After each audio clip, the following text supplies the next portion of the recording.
Hi guys, this is Rahul Wagela and we are watching Real. In previous lecture, we had learned that how decimal points are, how decimal numbers are converted into p by q form, or you can say it convert into the fractional form. यानी हमने देखा आगे के lecture में कैसे ऐसे decimal number को हम फ्रैक्शन में कन्वर्ट करते हैं या और भी बोल सकते हैं इसको p by q फॉर्म में कन्वर्ट कर सकते हैं.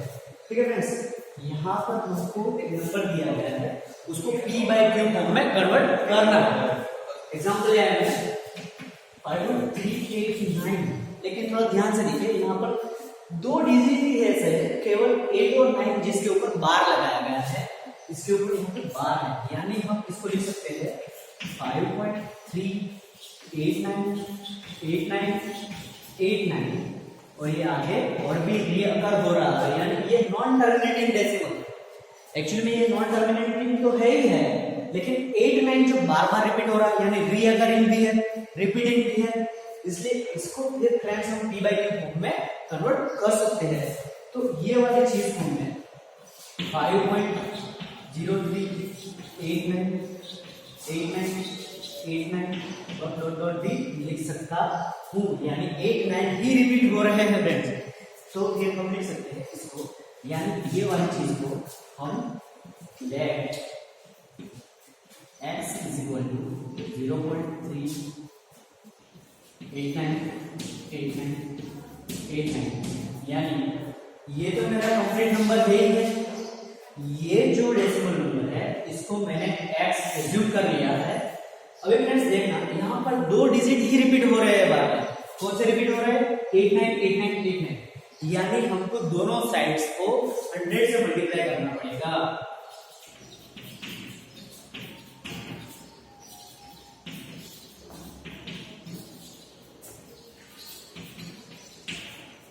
दोनों साइड को 100 से मल्टीप्लाई करेंगे फ्रेंड्स, यानी 100 into x,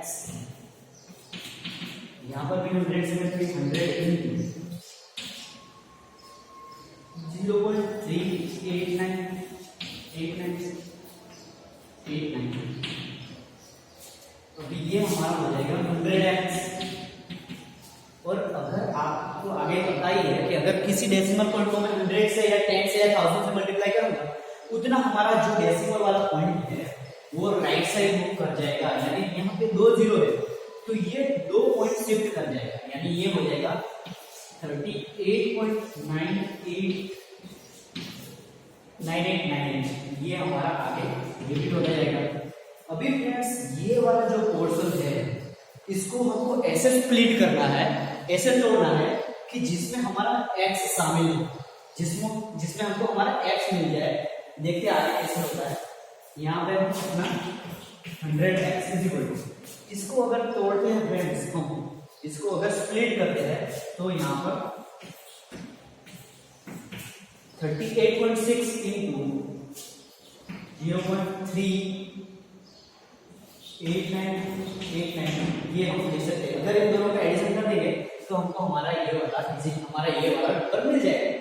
तो फ्रेंड्स देयरफॉर हम लिख सकते हैं 100x इज इक्वल टू 38.6, और ये तो क्या है हमारा फ्रेंड्स, ये वाली चीज तो हमारी x है ना, तो इसको हम x लिख सकते हैं. ठीक है फ्रेंड्स, यानी नेक्स्ट में 100x, ये x इधर आ जाएगा इज इक्वल टू कैसे, तो ये माइनस हो जाएगा और ये 38.6 रह जाएगा.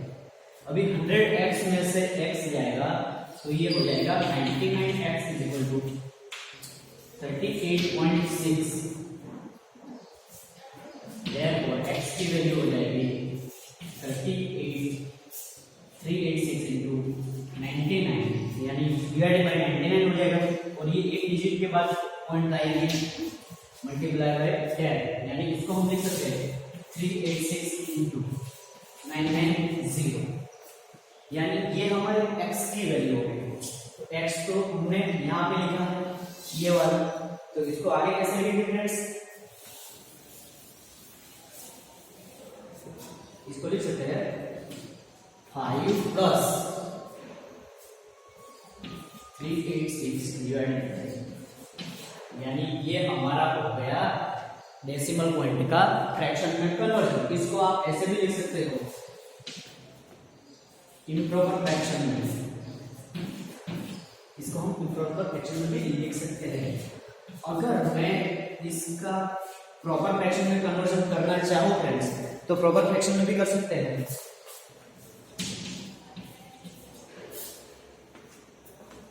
990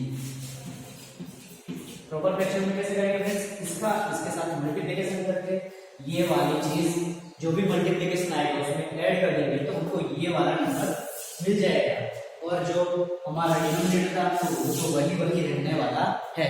ये हमने तीसरा एग्जांपल किया कि किसी डेसिमल वर्ड को how we can convert into the p/q form और how can we convert into its fractional form.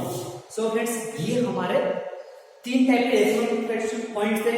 एक तो कह सकते हैं नॉन टर्मिनेटिंग थे, फिर एक नॉन टर्मिनेटिंग रीअकरिंग थे, और एक नॉन टर्मिनेटिंग नॉन रिपीटिंग और नॉन रीअकरिंग भी कह सकते हैं। आगे देखते हैं फ्रेंड्स इसको। फ्रेंड्स देखा हमने आगे तीन डेसिमल नंबर्स के हमारे पास पार्ट्स है। एक तो बोल सकते हैं उसको टर्मिनेटिंग डेसिमल्स, यानी जो नंबर आगे टर्मिनेट हो जाता है, रुक जाता है, स्टॉप हो जाता है। यानी देखिए यहाँ पे 0.3 है, 3 के आगे नंबर बढ़ नहीं रहा है, यानी उसको हमने फ्रैक्शन में कन्वर्ट कर लिया है, यानी it should be a converted into fraction. Now friends, second part is non terminating but recurring decimal. Terminate तो नहीं ही हो रहा और लेकिन क्या हो रहा है, रीअकर हो रहा है, यानी ये वाला डॉट डॉट डॉट है, यानी ये वाला आगे कंटिन्यू एक्सटेंड हो रहा है, टर्मिनेट नहीं हो रहा, रुक नहीं रहा, लेकिन इसके साथ साथ यहाँ पर 3 रिपीट भी हो रहा, यानी इसको बोलेंगे रीअकरिंग। इसको रिपीटिंग भी बोल सकते हैं फ्रेंड्स, यानी यहाँ पे 3 बार हमको रिपीट होता हुआ दिख रहा है, इसलिए उसके ऊपर हमने बार साइन लगाया हुआ है। उसको भी हमने कैसे करके फ्रैक्शन में कन्वर्ट किया है वो आपको आगे एग्जांपल दिखाया है, एग्जांपल करके हमने समझा है कि ये 1/3 कैसे आता है। लेकिन यहाँ पे जो थर्ड टुकड़ा है डेसिमल का, non terminating and non reoccur, terminate भी नहीं हो रहा और रीअकर भी नहीं हो रहा। कहने का मतलब है फ्रेंड्स, ये वाला नंबर डॉट डॉट डॉट है, यानी आगे भी जा रहा है और कोई भी डिजिट इसका, कोई भी डेसिमल पॉइंट रिपीट भी नहीं हो रहा। इसको हम फ्रैक्शन में p/q फॉर्म में कन्वर्ट नहीं कर सकते हैं फ्रेंड्स। क्या बोला, इसको हम p/q फॉर्म में कन्वर्ट नहीं कर सकते हैं, यानी टर्मिनेटिंग डेसिमल कन्वर्ट हो सकता है, नॉन टर्मिनेटिंग लेकिन रीअकरिंग होना चाहिए तो वो कन्वर्ट हो जाएगा, लेकिन ये वाला नॉन रीअकरिंग नहीं हो सकता फ्रेंड्स। इसलिए हमने जो भी नंबर सिस्टम पढ़ा है, यानी अगर हम नंबर की बात करें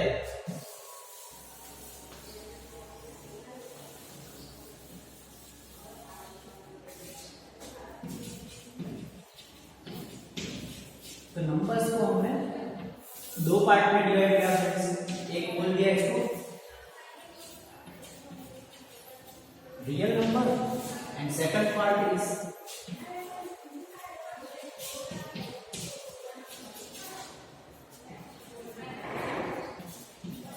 इमेजिनरी। 2 पार्ट है, एक तो रियल नंबर है और एक इमेजिनरी नंबर। अभी दोनों का हमको डेफिनेशन भी पता है कि रियल नंबर वो नंबर होते हैं जिसको हम नंबर लाइन पे रिप्रेजेंट कर सकते हैं, और इमेजिनरी नंबर वो नंबर होते हैं जिसको हम नंबर लाइन पे रिप्रेजेंट नहीं कर सकते। ये आगे हमने पढ़ लिया है फ्रेंड्स। अभी ये जो पार्ट है ये नंबर सिस्टम का बहुत बड़ा टुकड़ा है। अभी रियल नंबर को हम आगे पढ़ रहे हैं फ्रेंड्स, यानी अगर रियल नंबर की बात करें तो समझ लीजिए ये हमारे नंबर लाइन है, ठीक है, ये हमारा पॉजिटिव सेक्शन है, ये हमारा नेगेटिव सेक्शन, यानी हर एक रियल नंबर को हम नंबर लाइन पे रिप्रेजेंट कर सकते हैं, या तो ऐसा बोल सकते हैं कि every point on number line represent real number, यानी ये हर एक पॉइंट किसको रिप्रेजेंट करते हैं, रियल नंबर को रिप्रेजेंट कर सकते हैं फ्रेंड्स। और ये वाली चीज इमेजिनरी नंबर जो है वो नंबर लाइन पे रिप्रेजेंट नहीं की जा सकती। अभी हम रियल नंबर का जो बड़ा टुकड़ा है उसको थोड़ा आगे बढ़ेंगे, उसको थोड़ा डिटेल में पढ़ेंगे फ्रेंड्स। देख लेते हैं रियल नंबर के बड़े टुकड़े में क्या होता है। अभी फ्रेंड्स हम रियल नंबर की बात करें, रियल नंबर के 2 पोर्शन होते हैं, 2 पार्ट होते हैं, एक को रैशनल नंबर बोलते हैं, एक को इरेशनल नंबर। एक्चुअली ये क्या होता है ये भी देख लेंगे।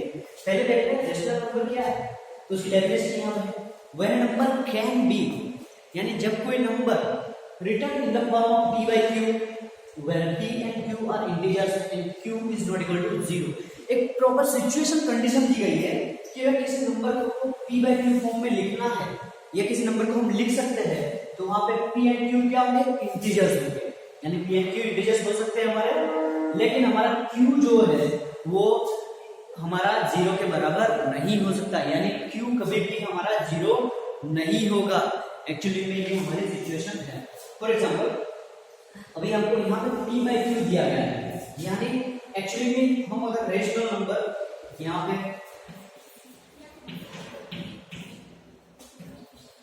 रेशनल वर्ड भी देखें तो उसमें ये वाला रेशियो, यानी रेशनल वर्ड ही रेशियो से बना हुआ है। रेशियो एक्चुअली में होता क्या है? Ratio is a comparison between two और मोर थिंग्स। हम अगर किसी चीजों का, किसी वस्तुओं का अगर कंपैरिजन करें तो उसको हम रेशियो में लिख सकते हैं। यानी एक्चुअली ये क्या है? इट इज अ रेशियो, यानी ये रेशियो ही है। लेकिन P और Q क्या होने चाहिए? इंटीजर्स होने चाहिए। तो रेशियो में हमारा Q है वो कभी भी 0 नहीं हो सकता। फॉर एग्जाम्पल इसको थोड़ा बाद में देखेंगे। अगर यहाँ पर मैं 1/2 लिखता हूं तो यहाँ पर 1 और 2 दोनों क्या है? कंपैरिजन किया हुआ है।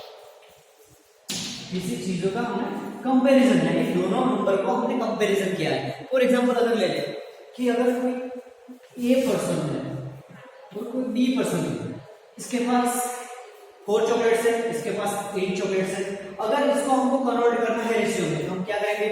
4/8 यानी 2 2 4 और ये 2 2 4 2 8, यानी ये दो कैंसिल हो गए, यानी यहाँ क्या रह गया? 8, यानी 1/2 हमारा क्या हो गया? इनका रेशियो है। यानी इसको भी हम रेशियो नहीं कह सकते। क्यों? फॉर एग्जाम्पल इधर मैंने 20/40 लिखा है तो क्या हो जाएगा? 20 2 40, यानी ये हमारा क्या हो जाएगा? 1/2। तो ये वाली चीज सारी की सारी 1/2 में भी आ रही है। तो we can say that ratio is the lowest term. अगर हमारा जो भी नंबर दिया गया है P/Q को, उसको हम लोवेस्ट टर्म में कन्वर्ट नहीं करेंगे तो उसको रेशियो कहा नहीं जाएगा फ्रेंड्स। यानी अगर मैं यहाँ पे लिखूं ये 1/2 है, 2/4 है, ये 4/8 है, ये 20/40 है, ये सारी की सारी चीजें क्या है? एक ही है। इसको हम ऐसे लिख सकते हैं, इसमें कोई प्रॉब्लम नहीं है। अगर फ्रेंड्स यहाँ पे और एक कंडीशन दी गई है कि Q is not equal to 0, तो उसको समझेंगे कि क्यों 0 नहीं हो सकता। फॉर एग्जाम्पल देख लेते हैं कि Q 0 क्यों नहीं हो सकता। अगर मैं यहाँ पे लिखूं 1/2, अगर दोनों साइड में 20 से मल्टीप्लाई करूं, यहाँ पे भी 20 से मल्टीप्लाई करूं तो ये हो जाएगा 20 और ये 20 2 40, यानी ये 40 हो गया। लेकिन फ्रेंड्स अगर मैं यहाँ पर 5/0 लिखूं और दोनों साइड 10 से मल्टीप्लाई करूं तो ये 5 10 50 हो गया, लेकिन ये 10 0 हो गया।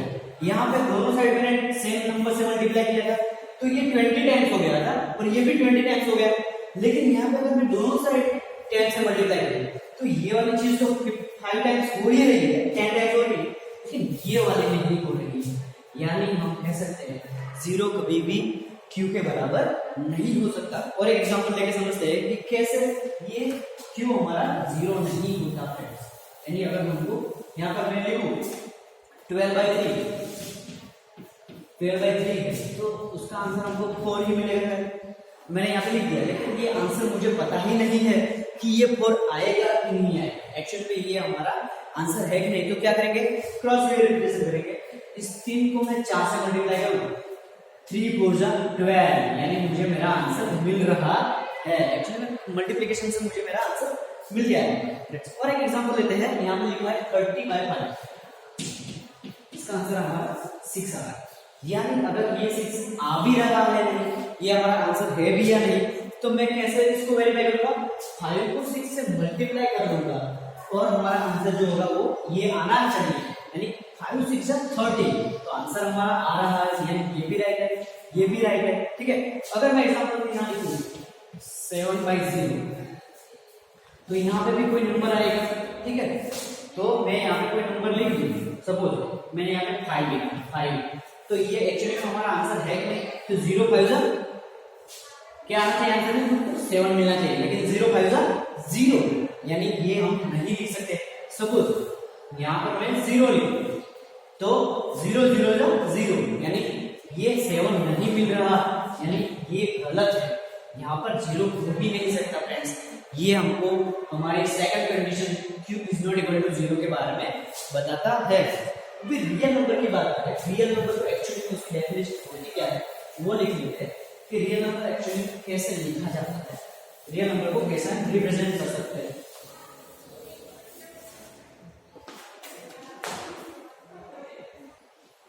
फ्रेंड्स हमने यहाँ पर रियल नंबर की डेफिनेशन लिखी हुई है कि ए number r is called rational number when it can be written in the form of p by q form where p and q are integers and q is not equal to 0। ये हमारी rational number की definition थी, यानी कोई number r है उसको हम rational कब कहेंगे कि जब उसको हम p by q फॉर्म में लिख सकते हैं, और p और q क्या है हमारा इंटीजर है, और q हमारा 0 के बराबर नहीं हो सकता है। इसके थोड़े एग्जांपल ले लेते हैं। रेशनल नंबर एक्चुअली में कौन कौन से हमने पढ़े हैं कि रेशनल नंबर कौन कौन से p by q फॉर्म में लिख सकते हैं। फॉर एग्जांपल मैं यहाँ पर 5 लूँ तो 5 हमारा रेशनल है या इरेशनल है, तो एक्चुअली में 5 हमारा रेशनल नंबर है क्योंकि 5 को हम 5/1 लिख सकते हैं। अगर मैं यहाँ पर -5 लिखूँ तो ये वाली चीज, ये वाला नंबर हमारा रेशनल है, हाँ ये भी हमारा रेशनल नंबर है, हम इसको ऐसे लिख सकते हैं। हमने आगे ये 0.8 5 4 ऐसे नंबर्स को भी, यानी 5 के ऊपर बार है, ऐसे नंबर्स को भी हमने डेसिमल नंबर जो बार है यानी ये रिपीटिंग है, रिकरिंग है, नॉन टर्मिनेटिंग है, ये भी हमारा p by q फॉर्म में लिखा जा सकता है, इसलिए ये भी हमारा रेशनल नंबर है। अगर यहाँ पर मैं √4 लिखूं तो √4 भी हमारा रेशनल नंबर है क्योंकि √4 इज इक्वल टू 2, और 2 को हम लिख सकते हैं 2/1, यानी ये हमारा p by q फॉर्म हो गया, ये p by q फॉर्म, ये p by q फॉर्म हो गया। अगर मैं यहाँ पे लिखूं 0.1 तो ये रेशनल है कि इरेशनल, तो कह सकते हैं ये हमारा रेशनल नंबर है, इसको भी हम p by q फॉर्म में लिख सकते हैं। अगर मैं यहाँ पर -8/3 लिखूं तो -3, तो ये भी तो हमारा p by q फॉर्म है, ये माइनस प्लस हो जाएगा, यानी ये भी हमारा रेशनल नंबर है। फॉर एग्जांपल अभी मैं यहाँ पे फ्रेंड्स 5/0 लिख रहा हूँ, ये सारे रेशनल नंबर है, लेकिन अभी 5/0 है तो फ्रेंड्स ये रेशनल है कि इरेशनल है। फ्रेंड्स यहाँ पे देखेंगे कि p by q फॉर्म में हमने q is equal to not equal to 0 denote किया था, यहाँ पे ये q है और ये p है, तो q तो हमारा 0 है ना, यानी ये वाली चीज हम इसको रेशनल नंबर नहीं कह सकते हैं। अगर यही वाली चीज मैं यहाँ पे लिखूं 0/5, हाँ ये वाली चीज रेशनल है या इरेशनल, इसको समझ लेते हैं, इसको हम रेशनल कह सकते हैं। क्यों फ्रेंड्स, अगर मैंने इसका आंसर इसमें 0 लिख दिया तो क्या करेंगे, इसको मल्टीप्लाई करेंगे, 0 5 0, यानी मुझे यहाँ पर मेरा आंसर मिल गया, यानी इसको हम कह सकते हैं कि ये हमारा रेशनल नंबर है। इसको और अच्छी तरीके से समझते हैं, और सारे एग्जांपल लेके कैसे हमने इसको डिनोट किया है। यहाँ पर फ्रेंड्स हमने पहले एग्जांपल लिया था 12/3, यानी आंसर हमारा आ गया 4। अगर मैं 3 को 4 से मल्टीप्लाई करूं तो मेरा आंसर यही आना चाहिए, अगर आ रहा है तो ये वाली चीज सही है, ठीक है। अगर फ्रेंड्स मैंने यहाँ पे 30/5 लिखा है और आंसर 6 आ रहा है तो कैसे इसको वेरीफाई करेंगे, 5 × 6 यानी इन दोनों का मल्टीप्लिकेशन करेंगे, हमको हमारा आंसर मिल जाएगा 5 × 6 = 30, यानी ये भी सही है। अभी मैं यहाँ पर 5/0 लिखता हूँ फ्रेंड्स, अगर 5/0 लिखता हूँ और आंसर में अगर यहाँ पे 1 दिया है, कई सारे बच्चे हैं, किसी ने आंसर 1 दिया, 0 दिया, यहाँ पे किसी ने 1 दिया, यहाँ पर किसी ने -2 दिया, यहाँ पर किसी ने 4 दिया। अभी ये बहुत सारे हमारे टाइम का क्वेश्चन है कि ये भी हो सकता है, ये भी हो सकता है, तो कैसे वेरीफाई, 0 4 0, लेकिन यहाँ पर तो 5 है, यानी ये हमारा कैंसिल हो जाएगा, ये 0 2 0, लेकिन यहाँ पर तो 5 है, ये भी हमारा कैंसिल हो गया, 0 1 0, लेकिन यहाँ पर 5 है, ये भी कैंसिल हो जाएगा, तो देखेंगे 0 0 जा, यानी 0 को मल्टीप्लाई करेंगे फ्रेंड्स तो 0 को मल्टीप्लाई करेंगे 0 तो 0 ही आना चाहिए, यानी ये भी नहीं हो सकता। यानी हम कह सकते हैं कि Q जो 0 के बराबर है वो चीज हो ही नहीं सकती, हमको Q को 0 के इक्विवेलेंट में नहीं रख सकते। अगर फ्रेंड्स ये वाली चीज अगर यहाँ पे ये लिखो तो ये हो सकता है, क्योंकि यहाँ पर अगर मैं 0 आंसर लिखता हूँ 5 0 0, यानी हम कह सकते हैं कि दोनों यहाँ पर 0 और ये 5 दोनों इंटीजर्स है और वो p by q, यानी ये इंटीजर्स हो गए और q is not equal to 0 वाली कंडीशन को भी फुलफिल करते हैं। यहाँ पर हमारा q 0 नहीं है फ्रेंड्स, यानी हम कह सकते हैं कि ये हमारा आंसर है। अगर ये वाली चीज को मैं यहाँ पर लिखूं, देख लेते हैं फ्रेंड्स, अगर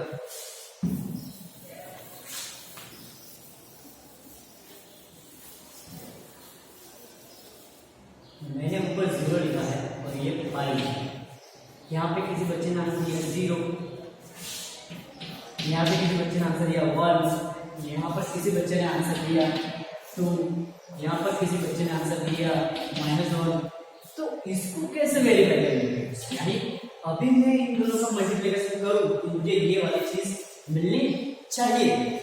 5 1 जा 5 हो जाएगा, यहाँ तो 0 है, 5 2 जा 10, यहाँ पर 0 है, 5 1 जा 5, यहाँ पर 0 है। ये चीज देखिए 5 0 जा 0, यानी मुझे मेरा आंसर यहाँ पर मिल रहा है, यानी कह सकते हैं ये हमारा रेशनल नंबर है, ये हमारा p by q फॉर्म में कन्वर्ट हो सकता है फ्रेंड्स, इसको हम p by q फॉर्म में कन्वर्ट कर सकते हैं। रियल नंबर की बात करें तो रियल नंबर में हमने देखा है कि दो पार्ट है, एक तो रेशनल नंबर है, एक irrational number. Rational number actually में होता ही क्या है, जिसको हम p by q फॉर्म में फ्रैक्शन में लिख सकते हैं। तो हमने 0 को रेशनल लिखा दिया, ये वाला चीज 0/5, यानी कह सकते हैं 0 इज अ रेशनल नंबर। अभी -1 हमारा रेशनल नंबर है, 22/7 रेशनल नंबर है, इसको टर्मिनेटिंग डेसिमल कहते हैं। ये टर्मिनेटिंग डेसिमल को भी रेशनल नंबर में हम कन्वर्ट कर सकते हैं, इसको हम लिख सकते हैं p by q फॉर्म। ये हमारा √4 है, √4 इज इक्वल टू क्या हो जाएगा 2, ये आगे हमने एग्जांपल में देखा, इसको भी लिख सकते हैं 1 2 3 4 डिवाइडेड बाय 10, यानी ये हमारा p by q फॉर्म हो गया। यहाँ पे -3/8, ये तो already p by q form है। यहाँ पे 2 और 3 रिपीट हो रहे हैं, यानी ये हमारे नॉन रिपीटिंग रीअकरिंग है, डेसिमल को हमने p by q फॉर्म में कन्वर्ट ऑलरेडी करा हुआ है। यहाँ पे -2/-5, ये हमारे क्या हो जाएगी फ्रैक्शनल फॉर्म हो जाएगी। यहाँ पे 0.3 के बाहर है, यानी 3 रिपीट हो रहा है, यानी नॉन टर्मिनेटिंग रिपीटिंग है, तो इसको भी हमने डेसिमल में से फ्रैक्शन में कन्वर्ट किया गया है। तो ये सारे एग्जांपल हमारा रेशनल नंबर का हुए। अभी बात करते हैं friends irrational number. Irrational number में इसको हम क्या करेंगे p by q फॉर्म में नहीं लिख सकते, तो पहला वही हमारा पार्ट हो जाएगा नॉन रिपीटिंग और नॉन टर्मिनेटिंग डेसिमल, यानी यहाँ पे कौन सा भी नंबर रिपीट भी नहीं हो रहा और रुक भी नहीं हो रहा, यानी टर्मिनेट भी नहीं हो रहा। यहाँ पे एग्जांपल ले लें पाई की वैल्यू भी बहुत इनोवेटेड लंबी है, 3.144 आगे चला जाएगा, तो अभी इसको भी हम p by q फॉर्म में नहीं लिख सकते, ये भी नॉन टर्मिनेटिंग ही है फ्रेंड्स। यहाँ पे √2 √5 की भी बात करें तो ये भी नॉन टर्मिनेटिंग और नॉन रिपीटिंग है, इसको भी हम p by q फॉर्म में नहीं लिख सकते। यानी ये हमारा आज का लेक्चर था कि नंबर सिस्टम में, नंबर में रियल नंबर का, नंबर में अगर पार्ट करें तो रियल नंबर और इमेजिनरी नंबर है। रियल नंबर को हम नंबर लाइन पे रिप्रेजेंट कर सकते हैं, जबकि इमेजिनरी नंबर को हम नंबर लाइन पे रिप्रेजेंट नहीं कर सकते। उसमें रियल नंबर का टुकड़ा उठाया, उसके दो पार्ट है, तो रेशनल नंबर और इरेशनल नंबर। फिर आगे हमने देखा इंटीजर्स है, positive integers, negative integers, natural number, whole number, ये सारे हमारे नंबर सिस्टम के पार्ट्स हैं। और आज हमने यहाँ पर जो भी सीखा वो खाली रेशनल और इरेशनल नंबर ही था। Thank you very much friends, आज का लेक्चर यही खत्म।